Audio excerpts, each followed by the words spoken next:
This is Congress, Spring 2021. This is the first of several discussions on how Ross Baker's House and Senate, summing up the bicameral differences and the meaning of those differences and the importance in terms of the legislative process that Baker engages in. This discussion is going to focus, it's going to unpack mostly Chapter 2, which is the chapter that comes after Chapter 1. And the reason is because in a way this is a very fruitful chapter. It contains almost all the seeds in the book that he develops later on, and we'll specify some of these themes or elaborate some of them a little bit later. But in Chapter 2, again, he not only sort of compresses almost all the primary differences between the House and Senate, not all of them, but at least the internal ones that affect the internal character of the institution. And just to remind you that when it comes to institutions, of the 5 characters of an institution, characteristics of an institution, or elements of an institution, a function or power, structure, procedure, history, and personality, the 3 that a constitution designer can manipulate are the first 3. Since the other 2 are the result of chance or subsequent development after the founding. And of those elements, of course, the manipulable ones are qualifications, size, term, and mode of election, and to some degree specific powers. But as you've already discussed several times, the House and the Senate are actually equal legislative bodies within the bicameral legislature, which is not the case, by the way, in all bicameral legislatures throughout the world. And as I mentioned in several previous discussions, the example is the British Parliament, where prior to 9/11, the House of Lords and the House of Commons were of equal legislative weight. But after 9/11, the great constitutional reform and the Reform Act of 1911 reduced the legislative authority of the House of Lords and transformed it into primarily a revisory or a checking and balancing mechanism for the House of Commons. But the House and the Senate, the House of Representatives and the Senate in our Congress are of equal weight. Bearing in mind that that of those differences, qualifications still obtain, although I have to say I think probably those are of minor weight in terms of understanding the operations and nature or either function of representation or legislation in the House and Senate. The difference between a 25-year-old and a 30-year-old, between someone who has been a citizen for 7 years and somebody who's been a citizen for 9 years, and both are required to live in the state they represent, those are relatively trivial differences. They contribute to the Senate's name as the older body from the Latin word senex, which means old man, which is where senile, as in done, comes from, etc., and senility and senescence, where I come in the picture. In terms of mode of election, of course, they are both now popularly elected, and we examine some of those characteristics, although he'll come back to these differences. Even though both are now popularly elected, the Senate, of course, prior to the 17th Amendment, was elected by the state legislatures, which, according to de Tocqueville in Democracy in America and other observers, gave a slightly higher toned quality to the individuals in the Senate. There still is major differences in the electoral environment, just because, as we'll see, of size, because of the unless you come from a state where, like Wyoming or Rhode Island, where there's only one representative and 2 senators, basically you're talking about the same electoral environment then for representatives and senators in those states. But so obviously The other primary manipulable elements available to the Constitution maker are size and term. There's one other difference which the framers availed themselves of, and that is in some ways continuity. By that I mean from the very beginning, and still the entire House stands up for election every 2 years. Now again, incumbency, the fact that members of the House tend to be reelected should they run for reelection, to the percentage of 92 to 98% depending on the election, has somewhat made the House a less changeable temporary body, but nevertheless all members of the House, all 435 members, do stand for election every 2 years. And that, again, as we saw in the first part of this course when we discussed the representational character of the institutions, and especially the Fenno books, affects the House of Representatives. So, with respect to continuity, the framers in the original first, I guess, 3 Senates, the first Senate, I guess, Senate and a half, they had 1/3 of the senators serve a 2-year term, then another third a 4-year term, and another third a full 6-year term. All senators, of course, now serve a 6-year term, but they wanted the body to be continuous, clearly because they wanted it to have more internal stability, and they wanted it to have more institutional continuity, and there's something to that. And the 6-year term does have profound effects on the relationship of representatives and senators to their electoral environment, respectively. Not so much, I think, in terms of the eternal character of the chambers and the way they work as legislative chambers,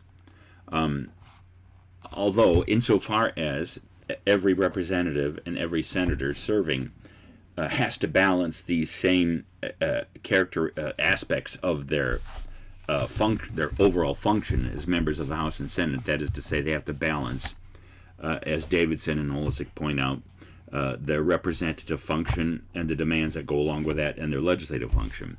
And everyone has to do that.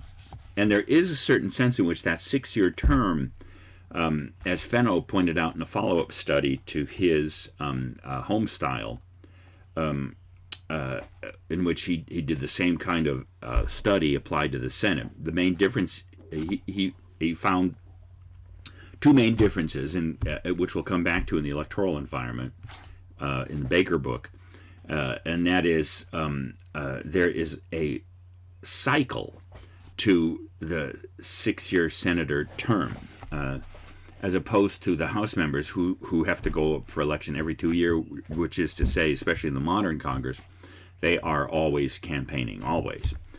Fenno found that senators go through a cycle where after they are first elected, and therefore they don't face re-election for another 6 years, they go through a kind of an intense governing phase of their curve. And then in the middle 2 years, they tend to view their functions in balance between representation and legislation, and then in the last 2 years, they go through the same kind of cycle of campaigning or intensity of campaigning that members of the House do. So there's a rhythm, because of the 6-year term, to serving in the Senate that isn't present in the House of Representatives, who, and if I may remind you of one of the findings that Fenno found, it's good to find findings, is that because they are always running for election, that has, as Madison and the founders anticipated, generated them more interested in that representative or electoral connection, because they are simply more dependent on it more frequently, and to some degree in smaller units, except again if you're from one of those less populous states in which you have more senators than you have representatives. And the other difference that Fenno found was that whereas the 4 constituencies in the House, the geographic constituency, the re-election constituency, the primary constituency, and the personal constituency, senators have those 4 constituencies, except, and you'll see this reflected in the Baker book, already in chapter 2, but certainly later on, that senators have a fifth constituent, kind of a national, often an issue-bound constituency, and senators may select national issues by which they become better known. Because one of the expectations of the founders, that senators would be more national in orientation and in some ways be more national figures, is still borne out by today's Senate. And, as we'll see, the primary factor then surviving that affects the difference between the House and Senate, and this is the primary theme of chapter 2 in the Baker book, is size, the politics of scale. So let's walk through that chapter, and I'll emphasize. Now, the other reason that this chapter is important is not only because it contains all the subsequent core points in the book, that essentially the rest of the book is an elaboration, not a useless one, but a good one, the fruitful one, is because he has a nice and elaborate discussion of the two modes of democracy, which is Baker's organizing framework for comparing the two chambers as bicameral participants in the legislative process.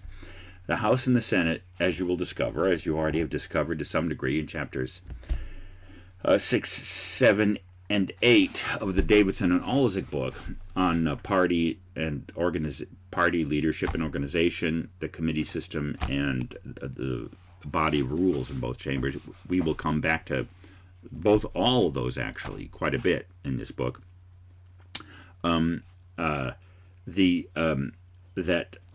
Those differences, that the framework, the organizing framework for comparing the two, is the two modes of democracy. This is an important conceptual foundation for the Baker book. He borrows this from Jane Mansbridge, a political scientist, who I think is at Princeton, still an active political scientist, and that is the unitary versus adversary democracy. And in chapter 2 especially, there's a very pungent and fruitful discussion of that. And you'll see this leads to Baker's embrace of the bicameral feature of our legislature and why it contributes to the common good. If I may remind you of the definition of a law, that in some ways is Lockean, but it's useful as remembering that the core function of this institution is to generate laws that govern American society. And a law is a general principle expressing the common good. That's an aspirational definition, by the way, of course. And so these two modes of democracy, Baker believes, the adversarial and the unitary, we'll go over those a little more thoroughly. He introduced this in chapter 1, but he has a nice discussion of it in this chapter. And this will be his summary and concluding framework. It's not only, by the way, his way of comparing the benefits of bicameralism and weighing the benefits within this framework of the two modes of democracy, but it's a specific platform for discussing the most striking procedural difference, which is, as you know, has been in the news for the last year, and that is the filibuster, which has become, it's been controversial for the last 20 years. Originally, and we'll see, there's a little mini history of the filibuster in this chapter, which is amplified in the Dove and Aronson book, which we'll turn to next week, and partially this week and next week. And the Dove and Aronson book, which they tip their thesis in their title in defense of the filibuster, really rests upon the same conceptual foundation that Baker's book does. This idea that the filibuster encourages a different kind of deliberation, which inclines more to the unitary, which expresses the common good of the nation as a whole, as opposed to the adversarial theory of democracy, which is more interest and locality oriented. So with that in mind, let's walk through briefly through chapter 2 and highlight some of the aspects of the discussion. So already you see the main thesis on page 30 towards the bottom. This book tries to make the case that those House-Senate distinctions that flow from asymmetries of size are vital and important differences, and in spite of some evidence in recent years that the two bodies are becoming more alike, they can never entirely converge. That the two bodies converging, by the way, a special C on the question of how partisanship. Now, again, as we saw in Chapter 6 in the Davidson and Olezik, the internal operation of parties as both the organizational feature, the primary internal organizing structure of both chambers, and in terms of the foundation for leadership, that the way the structure of parties work as internal structures and features within the both chambers is, of course, not, it's dependent upon and connected to, parallel to the way parties work in our whole system. Since unlike committees and staff and rules, which are purely internal structures and procedures and features of both chambers, and by the way, often opaque, inscrutable, and arcane, especially rules, to the general public, parties are part of our overall political landscape. And therefore, you'll see, as Davidson and Olezik discussed in Chapter 6, and as Baker will discuss in this book, and as we are confronting in our public life, our parties have become sharper and more partisan. It might be good here to introduce a kind of a discussion, which I sometimes lay out in my American government class or in the presidency class, but it's appropriate here, and that is the Cartesian coordinates of American partisanship and ideology. If you imagine a Cartesian, the Cartesian XY axis, which you've all had high school algebra, or essential math as it's now called in Virginia, you know what Cartesian coordinates are. You have an x-axis and you have a y-axis. And that means that you divide the entirety of the surface of the plane in which the axes operate into 4 quadrants. And how does that have to do with the nature of our party system and party and ideology and polarization? Prior to the last 20 to 30 years, and this still operates to some degree, political scientists would have characterized the operation of party and ideology in our political system as a XY axis, and still is, by the way, but it's been, as you'll see, modified. The y-axis is partisanship, with the 0 point before the negative and the positive sides being, of course, pure independent or non-aligned in terms of party identification. And then as you move, let's say, to the y-axis, to the positive side, that's towards the Democratic Party, and the negative towards the other dimension is the Republican Party. And therefore you could rank people along that axis in terms of the intensity of their partisan identification, which, of course, just to repeat, as you get closer to the 0 point, people who would be found there would identify less in terms of either of the two parties, are being essentially a bipolar political system, a two-party political system. And by the way, I mean, interestingly enough, one aspect of that is that more of the American public is probably found with clustering within the independent, non-partisans part of that axis.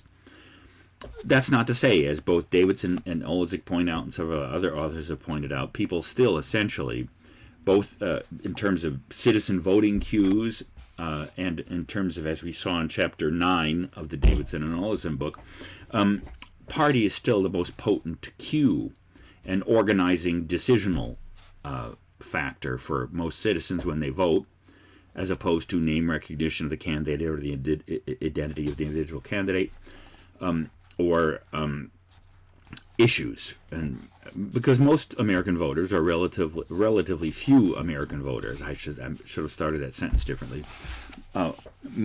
relatively few American voters are single-issue voters. Most voters carry several salient issues around in their head.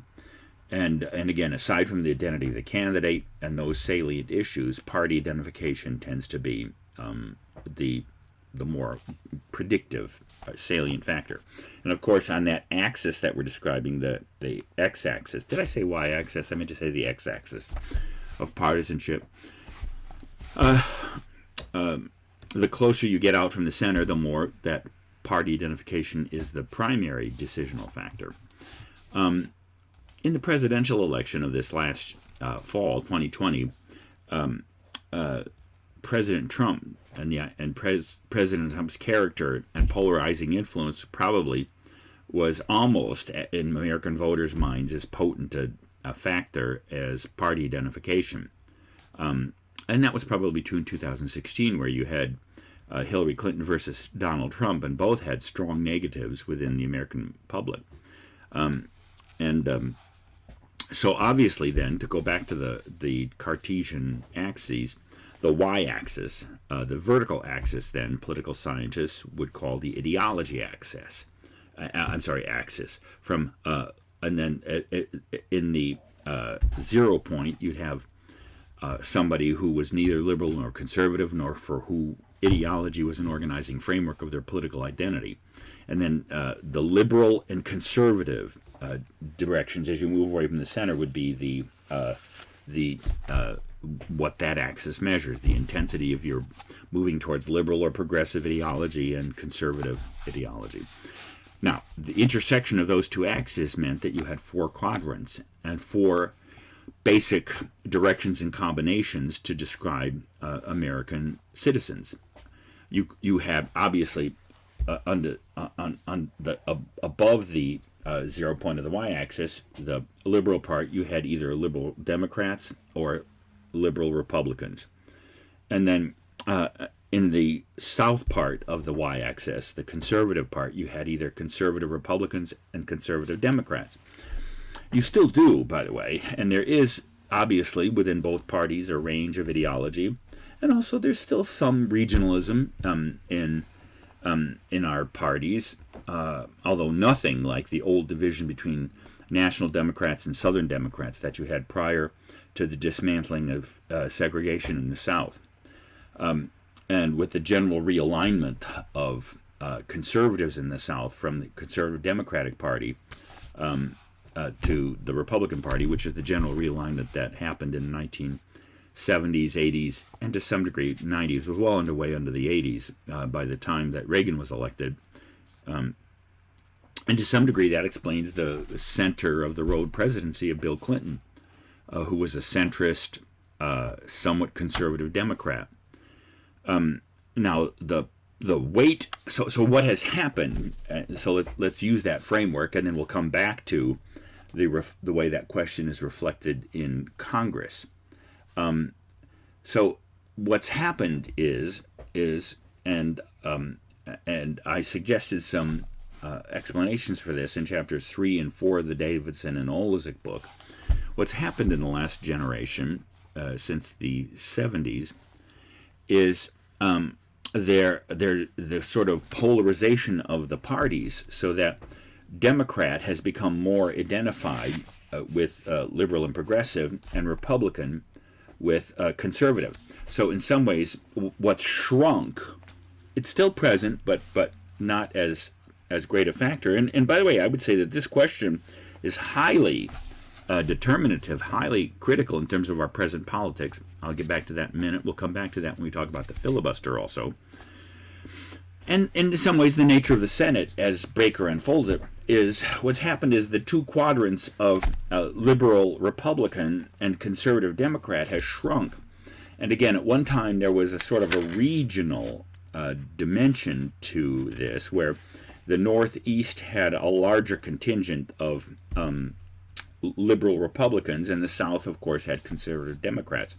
But with, as I mentioned just a second ago, the disappearance of the segregationist or the conservative wing of the Southern Democratic Party, there has been a more homogenization of both parties in terms of their core ideologies. So that means, by the way, that the Republican Party is more ideologically conservative today, and the Democratic Party is more ideologically progressive or liberal.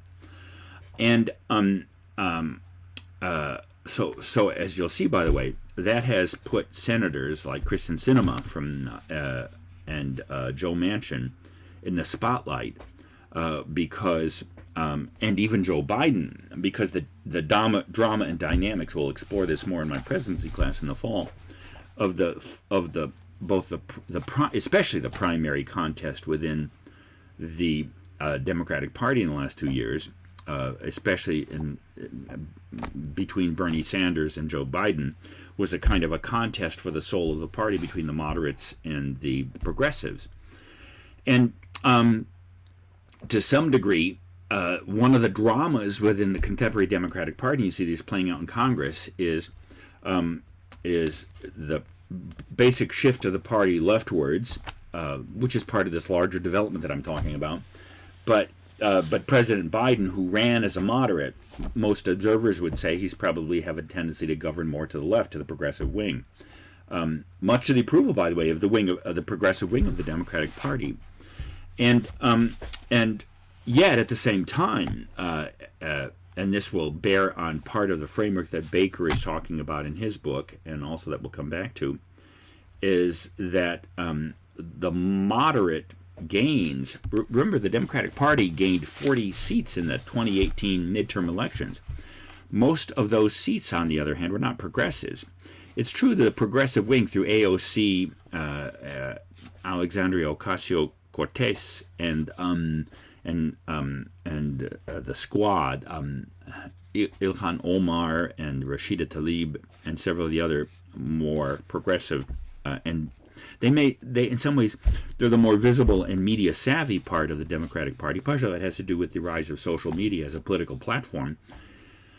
But the most of the 40 seats gained in 2018 were in the moderate section of the party, and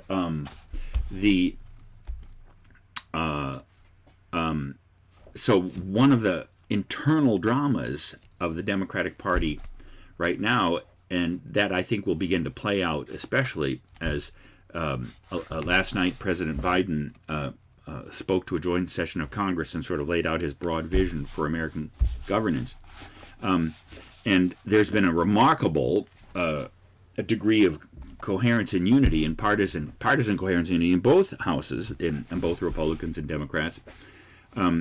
And the question, an interesting question in the Democratic Party in the year and years to come, is whether that cohesion and that homogeneity, that cohesiveness is going to endure once President Biden's legislative proposals sort of get worked out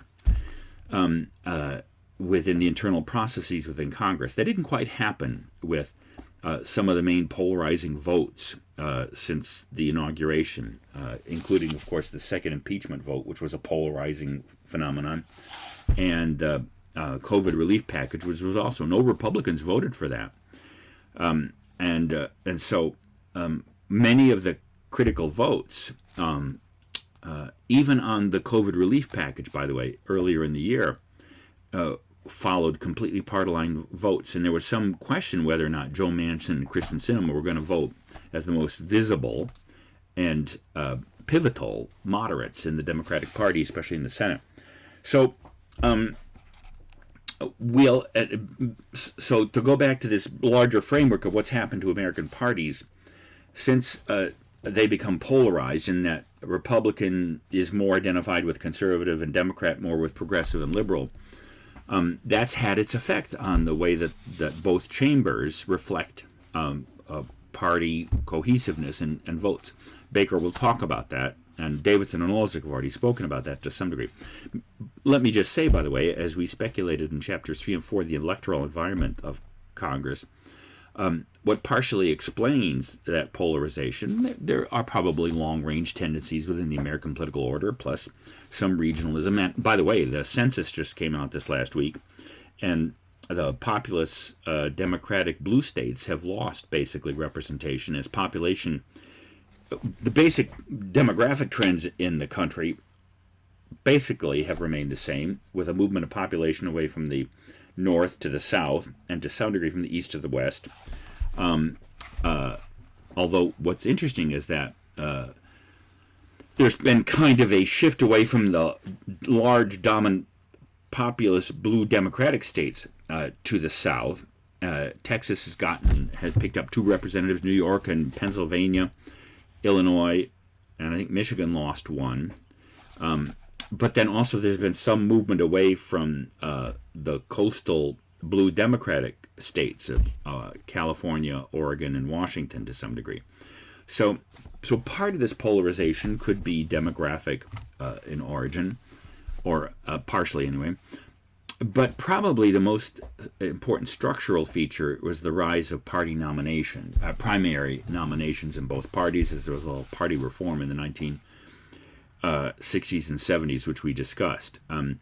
And why? Because now that both parties essentially employ primary elections as their nominating structure and procedure, that has had a tendency to, because here's the other electoral fact you have to remember when we discussed this, was primary elections tend to be the most non-participatory elections in America.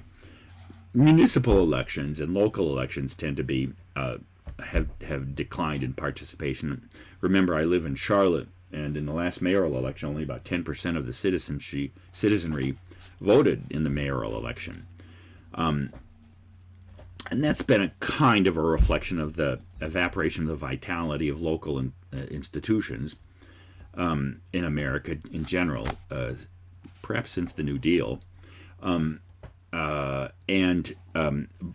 remember that the people who tend to vote in primary elections are also the most ideologically committed, which has led, again, in our electoral system, we'll investigate this more in the presidency class in the fall, to a kind of a strange, schizophrenic electoral cycle, where in order to be nominated, candidates have to move towards either extreme, but then to be elected in the general election, they have to almost disavow partially their primary campaign and move to the center to govern. Now, perhaps that's always been a feature to some degree, because America's always essentially been a centrist country electorally and demographically and socioeconomically and politically and ideologically. But again, if in the nomination stage the primary elections encourage polarization or extremity, you can see then why that's probably the single most potent feature that explains why our 2 parties have become more polarized and ideologically homogenous within each other. Now, again, that's had its effect on the internal operation of parties within the House and Senate, and both Davidson and Olezik and Lee and Schickler and Baker chronicle that, as we'll see. Yet, their internal character, and as we already saw on page 30 of chapter 2, and will be reflected in a couple of other selections, the parties within both chambers have become more cohesive and ideological. But here is still a core generalization that will come out of this book and this chapter. The smaller nature of the Senate essentially, and the larger nature of the House, essentially determine the degree of personal dynamics and collegial dynamics. And that means, of course, since the Senate is 1/4 the size of the House, that's a significant difference, as we'll see in some of the passages we'll look at in this chapter and beyond. That is probably the single most modifying factor in terms of partisanship in both houses. And several other critical features that dovetail with partisanship. Hugh Scott, he quotes on page 31 a nice quote from a former Pennsylvania Republican who spent 16 years in the House and 17 in the Senate. He has a pungent little quote there on page 31. "The House is a massive creature, a huge overgrown elephant, but rarely turning into a rogue elephant. It's more lethargic, maybe more like a hippopotamus, a sort of hulking, sulking creature, barely showing its snout and only then when required for reasons of sustenance or curiosity. Continuing, sustaining his zoological simile, Scott likened the Senate to a group of people of various species, like antelope or deer, who leap with some grace from subject to subject and issue to issue. There is a great deal more of grace of movement in a herd of antelope than in a group of hippopotamuses. Well, there you have it. Antelopes versus hippopotamuses. My guess is that senators will agree with that description. And on the bottom, a kind of a summary paragraph. Size, and as an element of House-Senate comparison, has many ramifications and implications. And we will come back to this, and this is primarily the theme of Davidson, Olezik, Lee, and Schickler in Chapter 8. One obvious outgrowth of the difference in size is a stark difference in the rules that govern each chamber. And we'll see that explored. The House is a much more rule-bound. Now, both chambers, as we saw in Chapter 8 of Davidson and Olezik and Lee and Schickler, have internal rules. All legislative bodies, all parliamentary bodies, are essentially rule-bound bodies, and becoming a member of those bodies, whether it's the House or Senate or a state legislature or any other legislature around the world, becoming socialized into membership into that institution means you have to become familiar with its rules and also how to use them. So becoming an adept representative or senator means in some ways mastering the rules of the place. And so, but nevertheless, the House has more cumbersome rules, as we saw, so he will explore this later. A second, continuing on page 31, is the degree of specialization that a senator or House member can achieve. Put another way, it means that the populous House and the tiny Senate, those are probably somewhat exaggerated. I mean, the Senate is, after all, 100 people, but the House is 435 people. The Senate must cover the same vast areas of public policy ranging from agriculture to space exploration. They must develop policy, legislate in identical areas, and oversee its implication. But the House has 435 people to assign that task to, and the Senate only 100. This results in vast disparities in the degree of expertise achievable between senators and members of the House.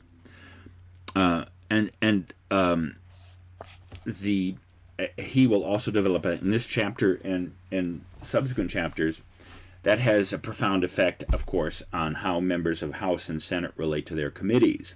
Members of the House only serve on one committees, and those committees themselves are often huge. Sometimes as large as 60 members, as in appropriations or ways and means. And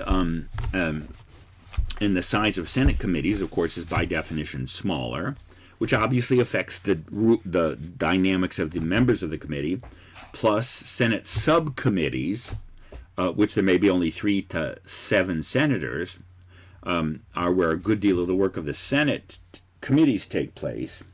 And but then also senators have to serve on more than one committee. So the difference in size has a profound effect on the way the committee system works within both chambers, and that in turn dovetails with the level of personal collegiality, etc.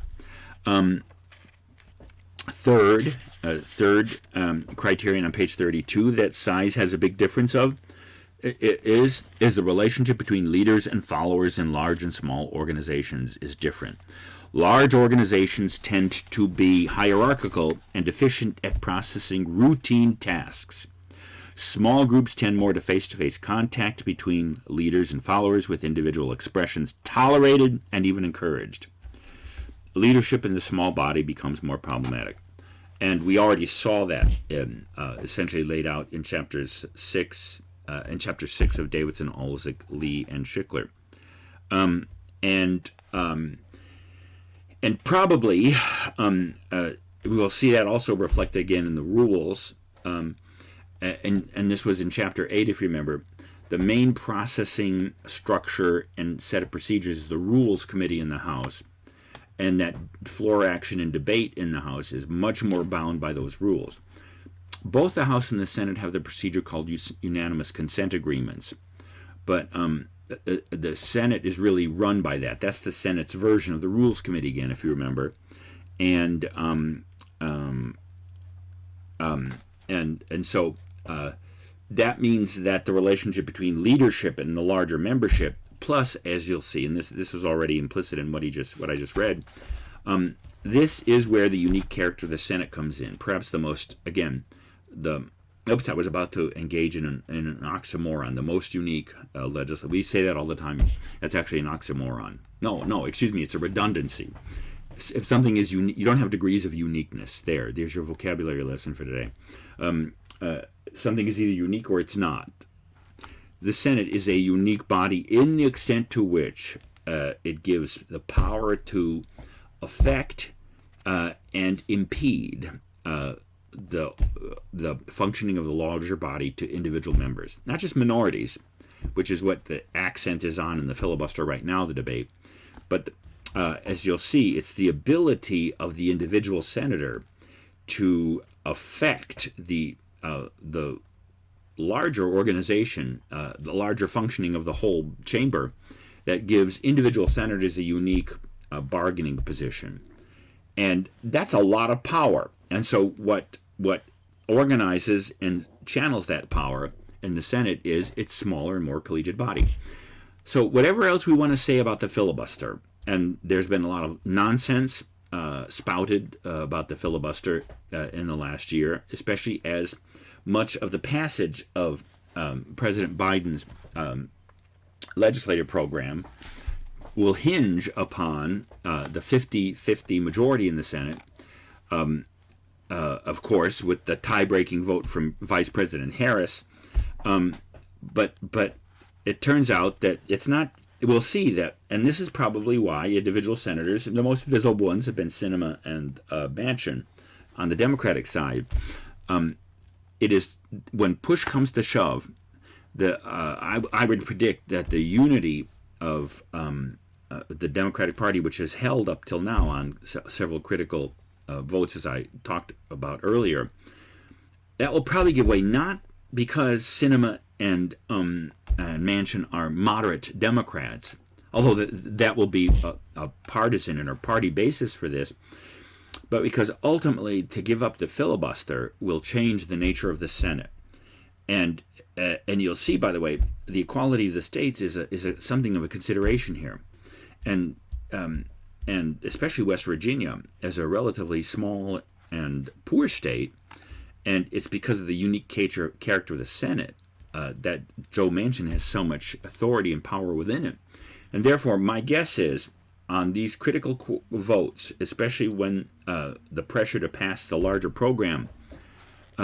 My guess is they will break with the party, and why not, again, to have the moderate center of the party speak or restrain the more progressive or extreme wing of the Democratic Party, but because you will have senators defending the character of the Senate. More about that when we come to the question of the filibuster in our next discussions. Just to quickly walk through some of the broad generalizations that come from size.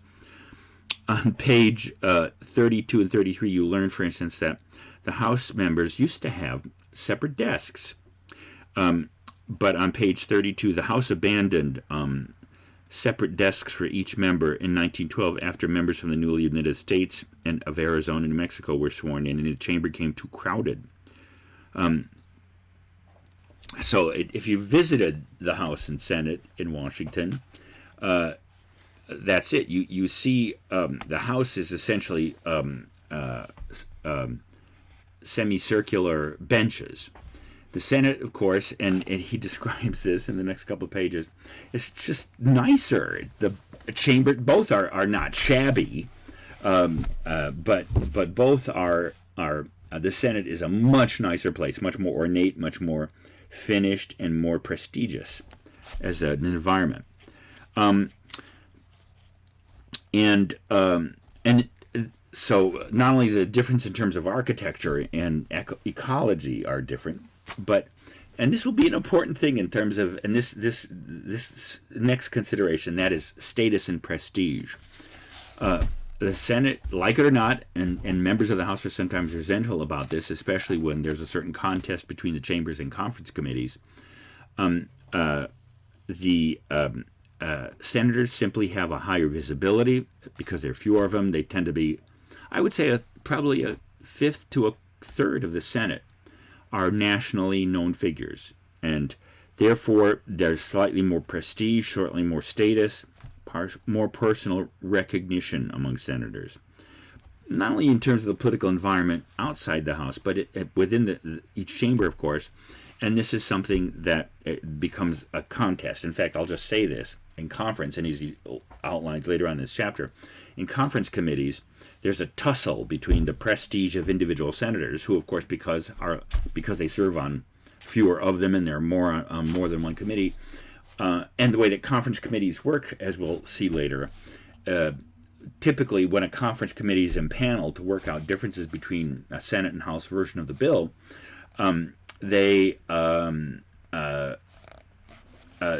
members of each committee are on. There are several criteria for getting onto a conference committee, but membership in the relevant committees that processed and drafted the bill is one of them. And that's where some of the committee differences come in. So in conference committee, you'll see one of the dynamics is between the degree of specialization and knowledge and expertise of the House pitted against the generality of the Senate, who are not only more generalists, but also, as we'll see, this is one of the big differences, senators are more dependent on their staff because they often simply know less about the legislation that in a conference committee that they're dealing with. And so there's this tussle between specialization and expertise of the members of the House versus the general prestige and status of the senators. In this chapter also, especially on page 38, he talks about the differences in committee. And in general, this both reflects both the general character of both bodies, but also the members of the committee. On page 38, in the middle and towards the bottom. In the Senate, personal interaction among members is more important than it is in the House. Senators need to take the measure of a colleague as a person. This is an important thing. The considerable personal influence of the individual senators and the ability that a single senator has to influence the legislative process make knowing what makes a colleague tick immensely important. So you see a reciprocal influence between the collegial and personal nature of the Senate and the amount of power that the institution accords to individual senators. This is not a trivial thing. This really is probably the key internal ecological workplace difference between the chambers. And in terms of the committees, a little bit further on, in terms of the legislative process that begins in the introduction of bills and culminates in their enactment, this is a really useful paragraph. The roles of House and Senate committees are identical. Both represent the division of labor that enables institutions responsible for lawmaking and oversight in diverse areas of public policy to parcel out manageable portions of it to smaller groups. Both groups specialize and develop expertise in particular areas. Both hold hearings, write legislation, advocate the passage of bills, and oversee their operation once the bills are laws. But then in the next couple of pages, then the differences emerge. Not only because House committees, again, members serve only on one committee, and because they're larger and more dominated by the majority. There's a nice summary, again, from Fenno, who wrote a very fine book called Congressmen and Committees, which is a little too outdated to use as a major text today, but nevertheless still has some fruitful insights. On page 39, Fenno's point is that the House member is more a creature of his committee assignment than is the senator. That's also important. And so, as we've seen, what will emerge later on in the book and be filled out is the differences in rules, the differences in specialization that we saw, the differences in terms of the relationship between leaders and the organizational wholes of the party and other bodies within both chambers, the relative status and prestige, and also the difference in committee system. So again, the last part of this chapter is very fruitful in terms of especially comparing how the relative specialization of House, as I mentioned earlier, members and of senators in terms of specialization for prestige, how it works out on conference committees, especially look on pages 43 and 44 on that. And to add a couple of other differences, I've already mentioned this, but as you'll see when we come later to the chapters on staff, senators, again, clearly rely more on staff because of their necessary generalization. We'll speak more about that. On the bottom of 48, there is an important reminder that the size of the Senate isn't the only determinative factor, but the fact that the senators, the equal representation of the states. Look on page 48, rules and size again. Senate rules differ from House rules largely because the Senate is a quarter the size of the House, but beneath a Senate system of rules that magnifies the rule of the individual senator and makes him or her so imposing, there lurks the constitutional principle of equal representation for all states. That structural feature, which again is sort of up for grabs in the last couple of decades, because some people, remember this goes back to chapter 3 in the Davidson-Alza book, some people argue that the Senate is now a defective body because it represents the states equally. And of course, there, as we've seen discussing the census, there's been a shift of population, and some states are more populous. And by simple adversarial democracy, this would suggest that the Senate should be also proportional in representation.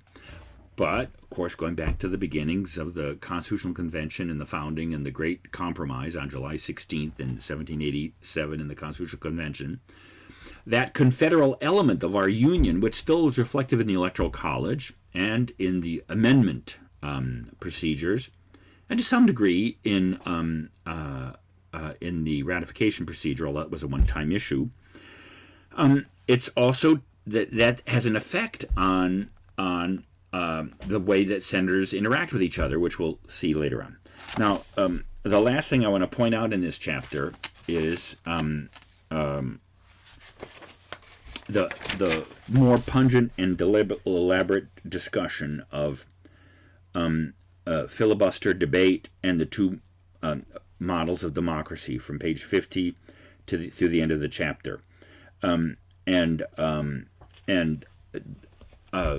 So especially look at there's one other aspect that he compares with the two, and we'll come back to this too, and that's the germaneness question.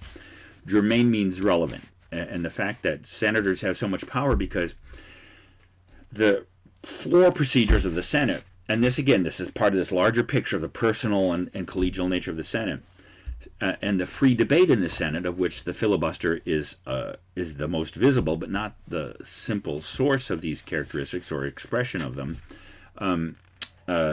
is that senators can affect a pending bill without, like through amendment, discussion, and objections, whereas the House is constrained. Members of the House, depending on the rule that the Rule Committee formulates, they must remain germane. Their comments, their amendments, etc., must remain germane to the bill or its subject. Senators have a remarkable ability to influence in a non-germane way, and we'll explore that matter, but there's a fine discussion of that on page 53. And so, clearly, on pages 56, 57, and 58, look at the discussion of the two modes of democracy again. He gives a much fuller discussion there. And since that's so important, but I'm just pointing you to discussion, because as you'll see, this is his basis. Within pages 56 to 58 are really his, Baker's, defense of what would appear to be the obstructionism and the minority privilege of the Senate, which has come up for question in the debate over the filibuster, the way that it's emerged in our political system presently. So as you'll see, this is the same basis of defense of the filibuster. Baker mounts the same conceptual defense basically that Dove and Ehrenberg do. So pay attention to the discussion of the two modes of democracy on those pages, and we will come back to that in subsequent discussions of this book.